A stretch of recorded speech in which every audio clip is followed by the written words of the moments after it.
Right, welcome everybody.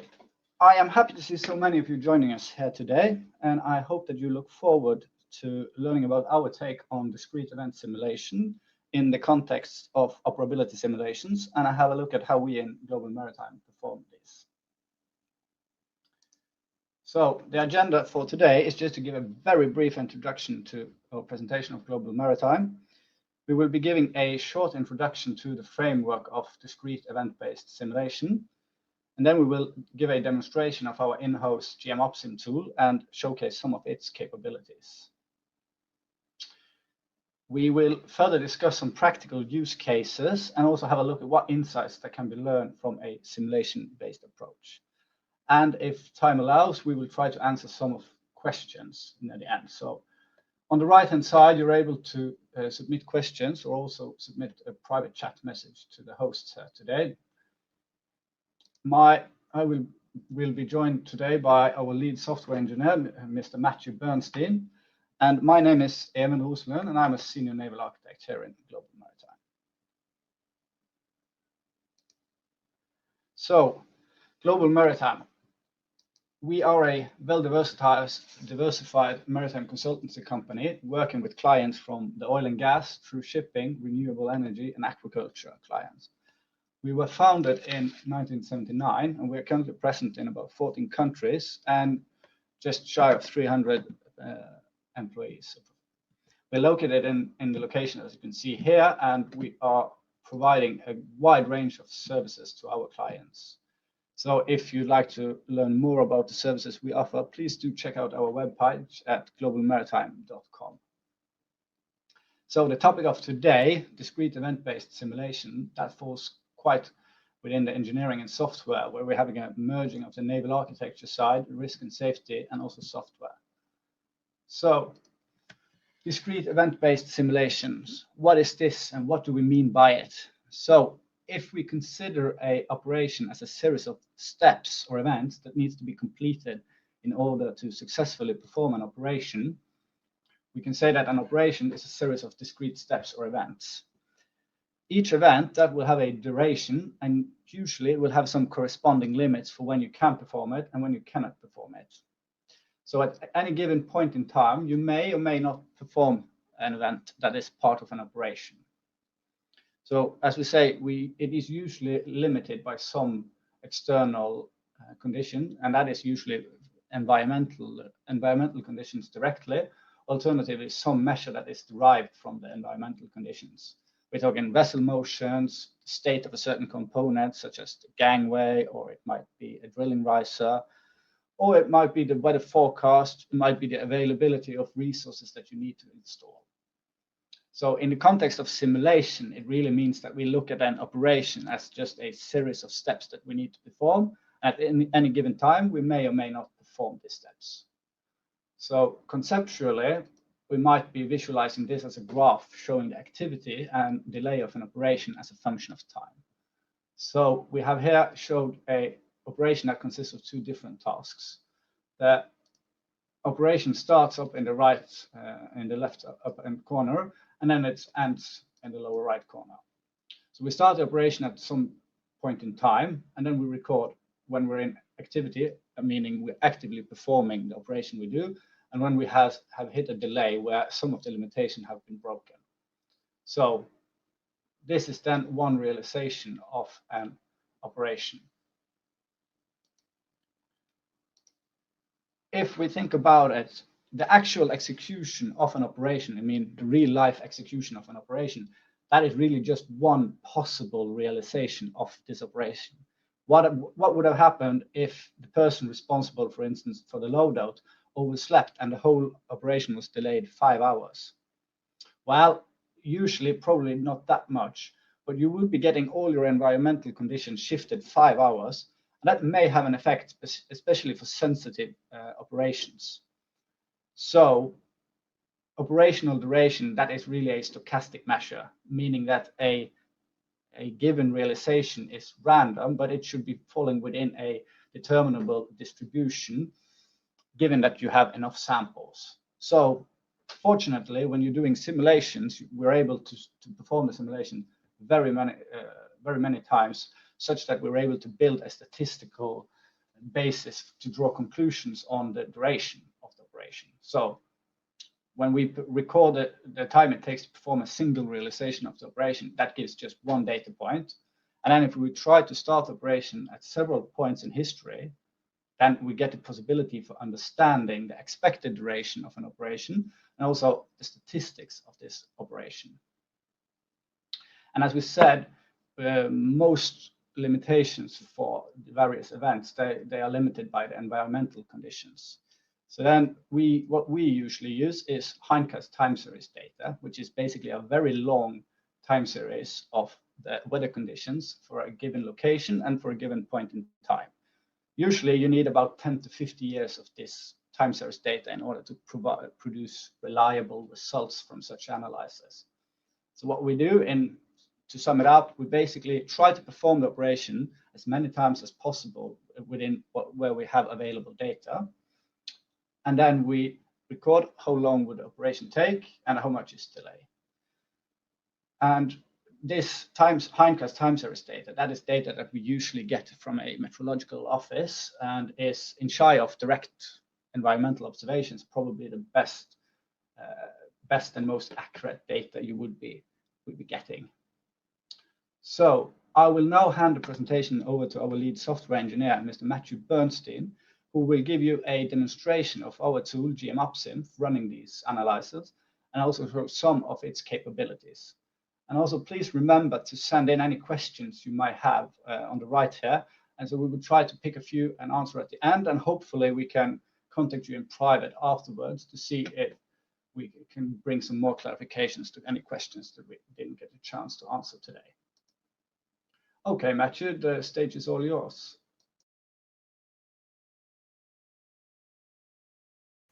Thanks, Evan. So this is GM OPSIM. This is the discrete event simulation software that we've developed here at Global Maritime. We chose to develop our own software for several reasons, actually. One was that a lot of the software commercially available was either too specific, so it would have only covered very certain cases, or a lot of the time it was actually too generic and therefore would have required a lot of customization, a lot of development to cover the sorts of situations that we need to be able to model. The other thing we wanted to really bring in with GM OPSIM was an ability to visualize what the model was doing, and that becomes really, really important at the point of QAing and checking the model to understand that the behavior of the model is exactly what was intended, and therefore that you can have confidence in the results coming out of it. So it's a modular system. You can see down the left here we've got a large number of different components that we can drop onto the model and then link together. And the starting point for almost any of these simulations is metocean data, and this comes in the form of a time series. So I'll bring in some data that we've got here, and what that's going to provide us then are various metocean criteria. So in this case, wind speed and direction, and then HSTP and wave direction, and we have those starting on the 1st of January 1998, and then that's every 3 hourly for I think 10 or 20 years in this particular data file. And it's not fixed to those particular characteristics. We could have current data, we could have separate data for wind, sea and for swell, we can have data for visibility. Anything that can be numerically represented at regular time intervals can be brought into the model. So having incorporated that, the next thing that we're going to do is add a task list. So a task list represents either an operation or a sequence of operations that we need to perform that are typically then weather constrained. And then obviously what we're going to then ask the simulation is how long that's going to take, or what would be the delay as compared to the nominal duration of those activities. So we're going to quickly add here, for example, a 12-hour activity. We'll allow it to be interrupted so that as long as we get the 12 hours in total, it doesn't matter if we're interrupted partway through for this particular case. We can associate with each activity a task type, and that's where we are able to then specify the limits that govern that type of task. So we'll just call this task. We're only going to have one. And here I can express an operating limit. So I can bring in multiple characteristics if I want. So I could express a limit in terms of both HS and wind speed, for instance. But here I'm just going to say that something has got to be less than 3.5. And then I can then specify that what my question mark actually represents is my HS. So we've now got a limit that refers then to saying that the HS must remain below 3.5 meters. So having specified that, we can now see there's a line, an arrow in fact being drawn from our MetOcean data through our task list. So that's showing us then that the data is flowing, if you like, from the MetOcean data to the task list. So I guess the final element for this really simple example is just to add a report script. So we've got a number of different reports built into OPSIM, and the one we're going to add here is just going to be a box plot of delay, and the upper and lower bounds of the box we're going to set to P10 at the lower end and P90 at the upper end. So if I simulate that now, we can run that all the way through the 10 or 20 years worth of data. It will simulate as if it was starting at any given moment in that weather data. We then get a whole number of durations, a whole number of delays, and then we can report the statistics on those. So what we have here, for example, both as a table and in graphical form, are the minimum and maximum delays that were encountered per month, and then also then the P10, the P50 and the P90. So for example here we can see that in January the P90 for delay was 18 hours. So what does that mean? It means that 90% of the time our delay was 18 hours or less, and then conversely that implies then that 10% of the time the delay was more than 18 hours. So that's a really sort of simple example from scratch. We're not going to do a more complex one from scratch. We're going to go to one I've made earlier. So this was the model we're going to sort of walk through just quickly today. So what we have here in the bottom left is a supply vessel, and I've tried to keep everything very generic, so we're going to refer to widgets. So our supply vessel at the berth is going to load up with some widgets, and it is going to transit out to our installation site up here, where we have an installation vessel that's waiting, and then the installation vessel is going to offload a number of widgets from the supply vessel. It's then going to be responsible for installing those on the installation site, and that process is going to repeat until we've installed a fixed number of widgets in total. We have, as we did in the previous model, some MetOcean data, but in fact we've actually got two different files here. We've got some coastal MetOcean data, which is going to govern the first part of the transit of our supply vessel. And we've got some offshore MetOcean data, which is going to be responsible then for the second leg of the supply vessel's transit out, and then also for the operations involving the installation vessel. So when it's loading widgets from the supply vessel, and when it's actually doing the installation work on the installation site. What we have here is a directional block, so that's going to allow us to express different limits depending on the direction from which the wind is coming from. So if we suppose, for example, that the installation is taking place with the installation vessel at a fixed heading, then perhaps, depending on the crane operations, we're going to be more constrained if the wind is coming from certain angles than from others. So we're going to look at how we can do that. We also have a way of putting the RAOs for the vessel into a file, and then we can then incorporate those into our model in a way that then allows us to express limits not just in terms of sea state, but actually in terms of the significant or maximum probable vessel motions. So all the RAOs go into that file. We then hook it up to the MetOcean characteristics that are read in at each timestamp, and then we can say, well, okay, we need to have heave or pitch or roll below a certain threshold in order to proceed. We have a progress tracker, so as we said earlier, we've got a total number of widgets we want to install in total, so we want to be able to see how that evolves throughout the course of the simulation. We have what is called a state machine here, which allows us to synchronize the behavior of the supply vessel and the installation vessel, because obviously we need to know that the supply vessel is on site and ready to be offloaded. It's no good the installation vessel trying to offload a widget when the supply vessel is still at berth or still partway through its transit. So that just allows us to link the behavior of the two vessels together. We're going to refer to a forecast in this model. So sometimes you might have a situation where you don't want to even start an operation until you know that it's possible to complete it. So we're going to look at the use of that in conjunction with the two MetOcean data blocks to make sure that we don't leave the berth until we know we're able to transit out to the installation site. We've got a scenarios block. So we've spoken that about having a total number of widgets we want to install. We've got other parameters for perhaps that we might want to vary. So we maybe have a number of widgets that we can carry out on the supply vessel per trip. We've got the number of widgets that the installation vessel itself can carry at any one time. So in this case, we're just going to look at one case, but we can have those as parameters. And then if we wanted to, we could have multiple scenarios to test different sensitivities. And then we could then report on those side by side. We also have various little chart components dotted around to show different things. So one here in the bottom left for the number of widgets on the supply vessel, others that are looking at the metocean parameters, the predicted vessel motions on the installation vessel, or in fact just looking at our total progress so far. We've got some different reports that have been added. So one that we saw earlier, the box plot and p-values, but also a couple of others, and we'll look at that shortly too. So I mentioned earlier that one of the key things with OPSIM was the ability to be able to QA the model and make sure that the behavior of the model is actually what we wanted to reflect in our simulation. So once we've constructed the model, as we have here, and we'll look at some of the other components in a second, but I'm just going to show this first, we can then go into what's called playback mode. So as soon as I go into playback mode, you can see everything is kind of sort of sprung to life in these different little plots.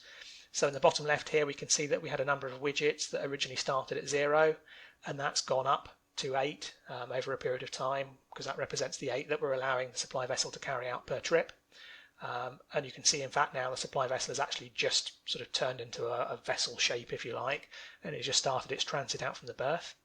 We can see we've got fairly benign HS, both coastally and offshore, and as a result, the vessel motions themselves are actually also fairly low. And currently our progress tracker is 0 because, of course, we're still waiting for the supply vessel to actually arrive on site. Because there is no supply vessel, we can see that our state machine here is reflecting that and saying that there's no supply. And we can also see in our directional limit block here that that is currently highlighting from the south there, so we can see the wind direction evolving, and we'll actually see that go red at certain points, which indicates not only is the wind coming from that direction, but it's also exceeding the allowable weather limits for that direction. So if I allow that to continue a little bit further, so we can see now that the supply vessel has arrived on site. It has pushed the supply state to supply ready. The supply vessel itself is now outlined in red, and that means that it is no longer able to proceed with its next activity. And the reason for that is obviously it's been told to wait there until all of the widgets have been offloaded. There's no point the supply vessel returning with widgets still on board. And if we can carry on a little bit further, we'll gradually see the number of widgets decreasing here on the bottom left because they've been offloaded by the installation vessel. And now we can start to see in the progress tracker on the right here that progress is being made. The final widget has been offloaded, so the supply vessel has returned, and meanwhile we've just installed the eighth widget on the installation site, and now the installation vessel there you can see has also got a red outline because that's now waiting then for the next trip out from the supply vessel. And so we can kind of go through that process and we can test different situations and make sure then that all of the different components of the simulation model, both independently and in terms of how they interact with each other, everything is working as it should be. So I'm not going to go into detail in terms of how these things are configured, but just to look at a couple of things. So the supply vessel and the installation vessel are both task lists, as we showed in the previous model. But here we've got a more complex situation. So we're able to specify what's called flow control to indicate, for example, that we need to loop through certain behavior until we've taken the last widget that is available on the berth. So while widgets at the berth is greater than 0, we carry on looping through all the behavior within that. And there's a similar thing at play here in the installation vessel, whereby we want to carry on doing all of the operations until our progress tracker has caught up with the total number of widgets that we're expecting to install. And then we've got sort of smaller loops at different points here while we're offloading the widgets that are available on the installation vessel, and then obviously to actually install the widgets that we've just offloaded. So we've got various sort of looping behavior there. Our supply state, as I mentioned earlier on, is just a way of specifying whether we've got what I've called no supply, so the supply vessel is not available, and then supply ready is the kind of the indication it gives once it's arrived at the installation site, and then allows the installation vessel to start its part of the process in terms of off-taking the widgets and then installing them.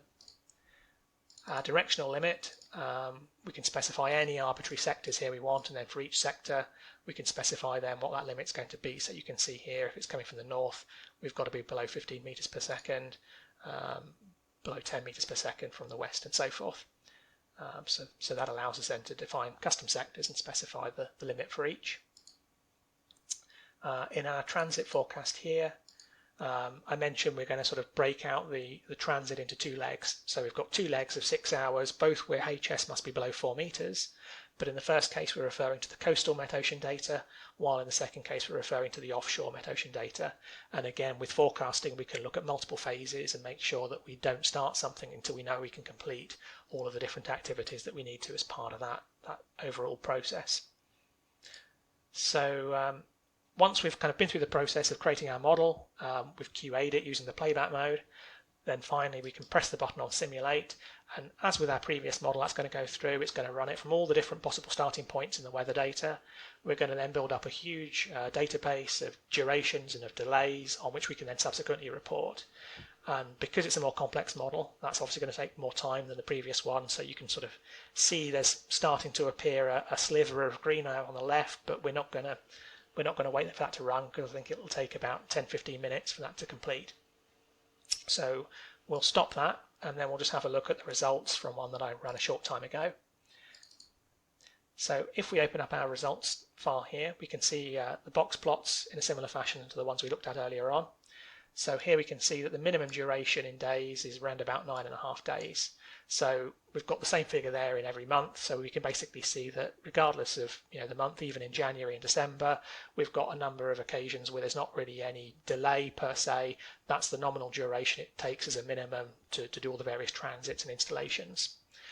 We then get, as before, a P10, a median or P50, P90, and then maximum duration for each installation for each month. So that kind of gives you an overall impression, I guess, of the statistical chance of a certain delay or certain duration in a given month.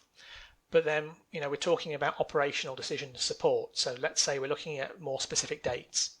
So this graph here is saying, well, if we were to start, for example, on the 1st of September, how many widgets will we have installed? So that's our progress tracker here on the y-axis. Between 0 and 30 widgets was the total that we specified in the model. How many will we have expected to have installed by a certain date? And so again, we've got 3 lines on here to represent the P10, the P50 and the P90. So you can see there that, for example, by about the 11th of September, 10% of the time we'll have expected to have finished by then. Whereas 10% of the time, because it's the P90, so 10% of the time it might take longer than this, 10% of the time we still might be going around about the 15th of the month. And so you can see also that obviously as we go through the process, the curves, if you like, of the different confidence intervals diverge. So the further up you go in terms of the progress, the greater the difference is going to be between P10, P50, and then again to P90. Or to put the question a different way, let's say that we wanted to complete the total operation, so all 30 installations, by a certain date. So in this case, we've chosen the 1st of October. What would be the probability of installing by that date, given that we start so many days in advance? So again, on the y-axis here, we've got a percentage between 0 and 100% probability of completion. So up to 8 days there, you can see there's 0 chance of completing, which makes sense because we know from above here that our minimum was 9 days. And then beyond that, we start to then see actually quite a linear sort of relationship, really, actually, from sort of the 9 days we know is the first point that we can start to actually complete by, up to 12. So sort of reasonably linear relationship there, I guess, whereby for each day we start to see then a higher and higher percentage chance that we've completed. Then beyond 12 days, we start to see diminishing returns, but obviously we're still only at maybe about 80% chance, 90% chance of completing at 12 days. And then actually to have 100% chance of completing based on the weather data that we've got for our time series, we'd be looking at around the 15-day mark, which again, that matches what we saw on the charts above. So those are sort of different ways of representing the information and different ways of estimating the risk, when you would need to start, the times to avoid, the months that could be costly. So there are different ways then you can start to use the same data to plan, to estimate risk. And that's what OPSIM is all about.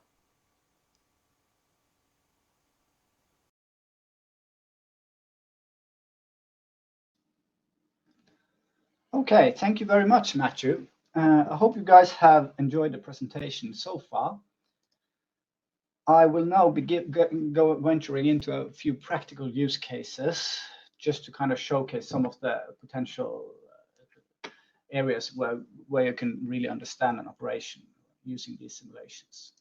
So we have created some examples. All examples, they are made up, but they are made to be relatively realistic.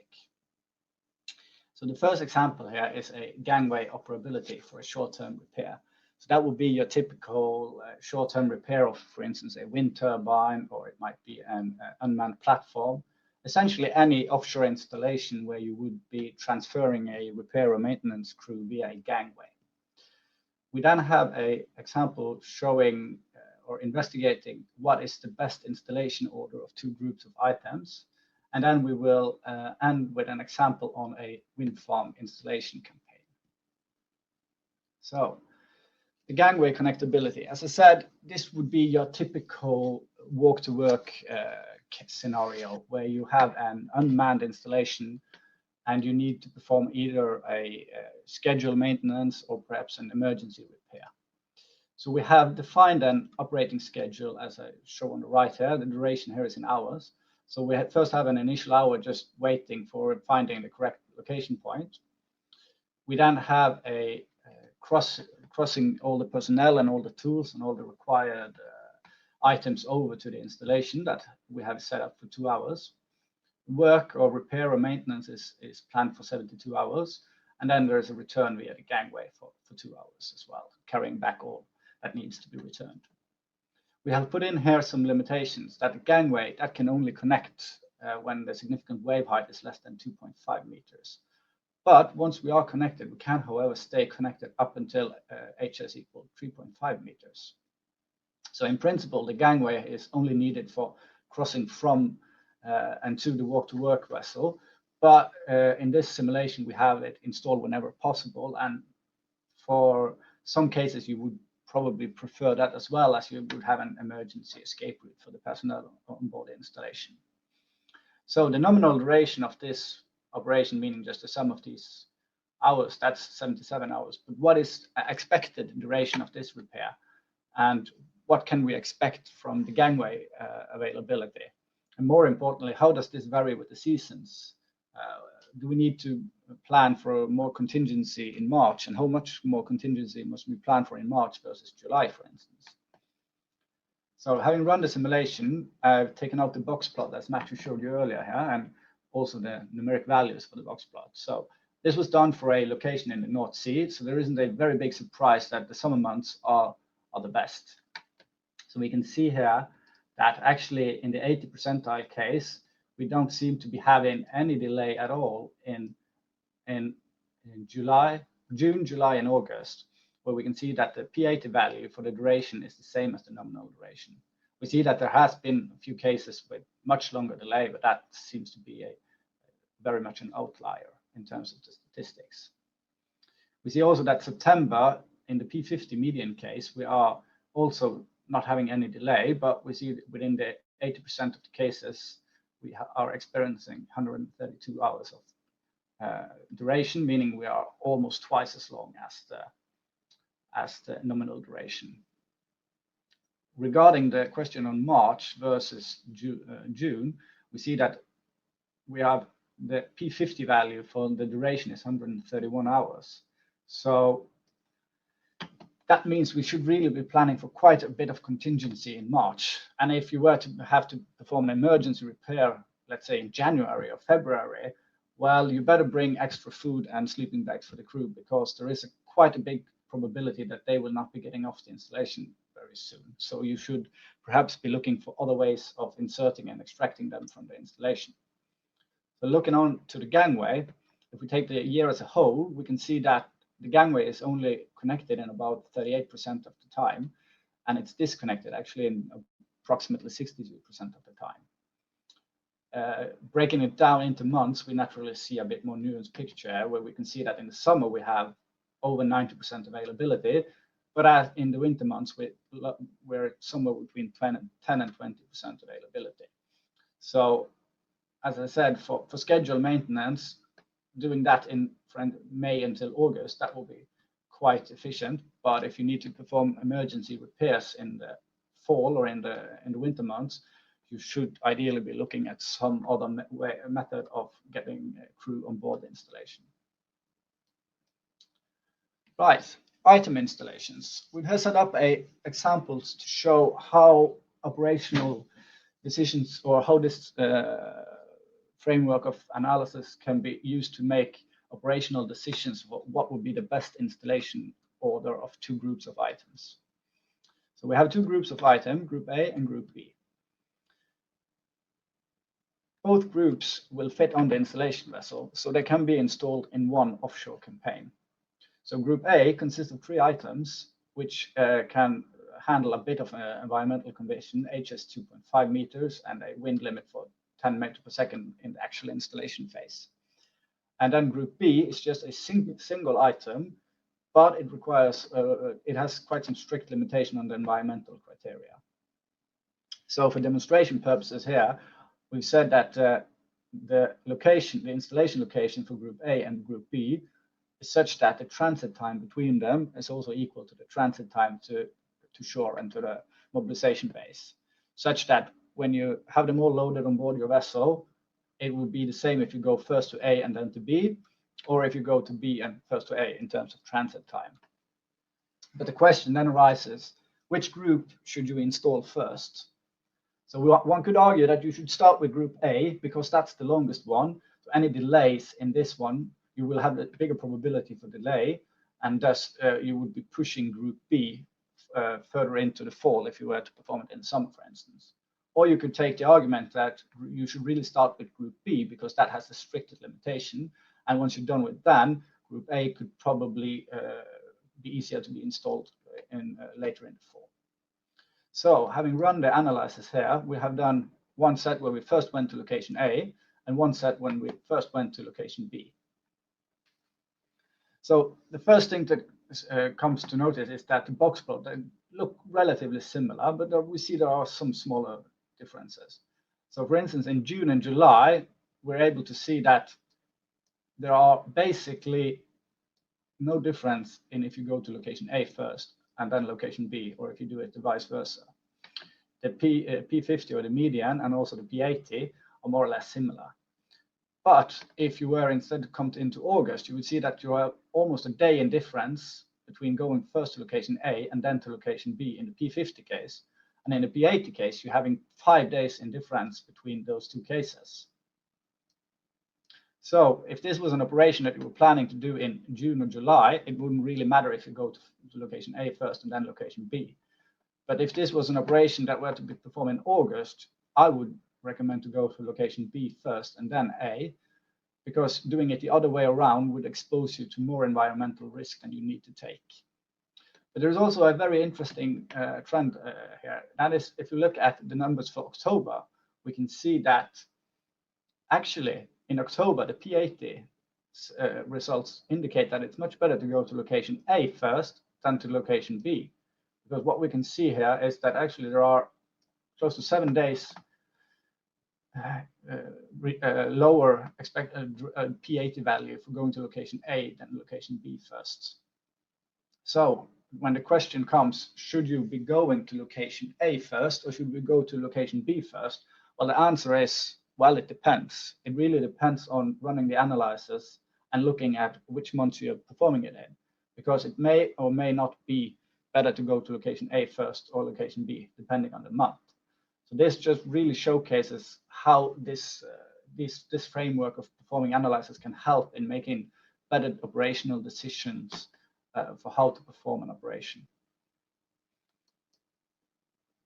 So the last example here for today is a wind farm installation campaign. So we have here created a installation campaign where 15 bottom fixed wind turbine foundations are to be installed. So they consist of a jacket and 4 piles. So each jacket that needs 4 piles that has been pre-installed. So you first install 4 piles, then you install the jacket. For simplicity here, we have said that the jacket and the piles can be installed as long as HS is less than 3 meters, and as long as the wind speed is less than 20 knots. The installation uses two vessels, a pile vessel and a jacket vessel.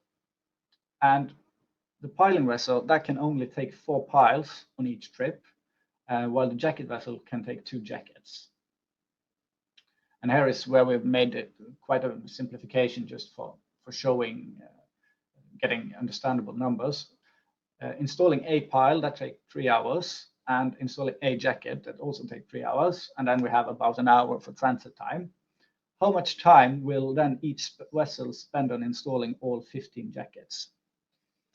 So this question could as well be framed as, if you know the day rate of the vessel, how much is each vessel going to cost me for performing this installation campaign?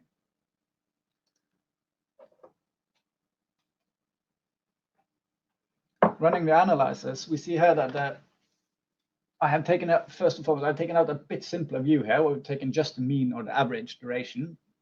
And we can see that looking at the year as a whole, the average duration is about 35 days for the piling vessel, and it's about 36 days for the jacket vessel.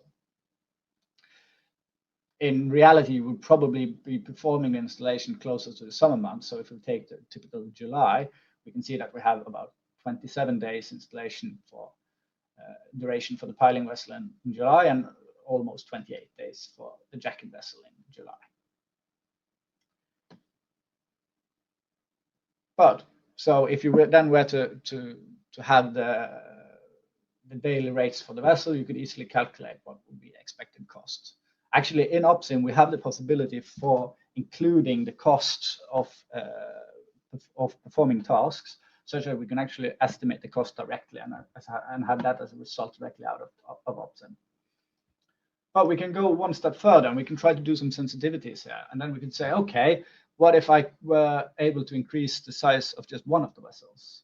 So the first variation is where we increase the size of the jacket vessel such that it can take 4 vessels instead of just 2, while the pile vessels still take just 4 piles. And the second variation, that makes the pile vessel able to take 12 piles, while the jacket vessel can only take 2 jackets. So what would be the differences? So running the analysis for variation 1, we actually see that there is practically no advantage at all. It's actually worse to be using a jacket vessel able to take 4 jackets instead of 2. We see we have just surpassed 28 days on the jacket vessel in July, and we can also see that we have just surpassed 27 days for the piling vessel in July. And that is perhaps not very unexpected, as each jacket still needs 4 piles. We would probably be able to deduce this on our own. So variation 2 shows a dramatic decrease in expected duration of the operation in July here. We're down to 16 days on the piling vessel and 17 days on the jacket vessel. And that is quite reasonable, as each jacket needs 4 piles, and if you increase your piling capacity, then you can install the jackets faster as well. In a real case here, we would probably be looking into not a flat HS equal 3 meter limitation. We would probably be looking into the vessel motions and the individual vessel installation capabilities, such that we could say something about vessel A versus vessel B. Or you could, for instance, do a sensitivity where you have 2 smaller pile vessels or one larger pile vessel, and then you can look at what would be the preferred choice for a location. This is quite a similar example as what Matthew showed earlier in his case, but here we just showed a few of the numbers. So I think actually that is most of our examples here today. And I think we can have gotten some questions and perhaps also some, yeah. So we have a question here, which was, is the hindcast dataset a prerequisite for the simulation to work? And yes, we really need a hindcast dataset here because we need to have a time series of results. But that is usually quite easily available from meteorological offices. And also we have a database from the European Meteorological Office, where we can also extract some data for that. So hindcast dataset is a prerequisite, but it's actually no showstopper for performing these analyses if you don't have one at hand.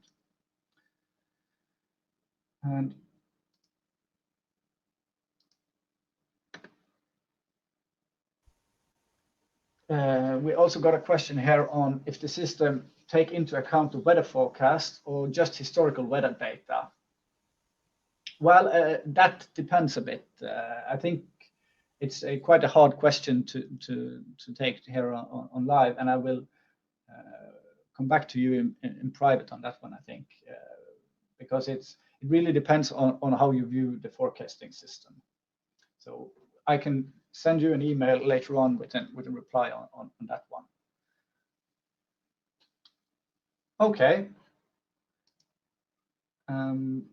I will just see if Matthew has any questions.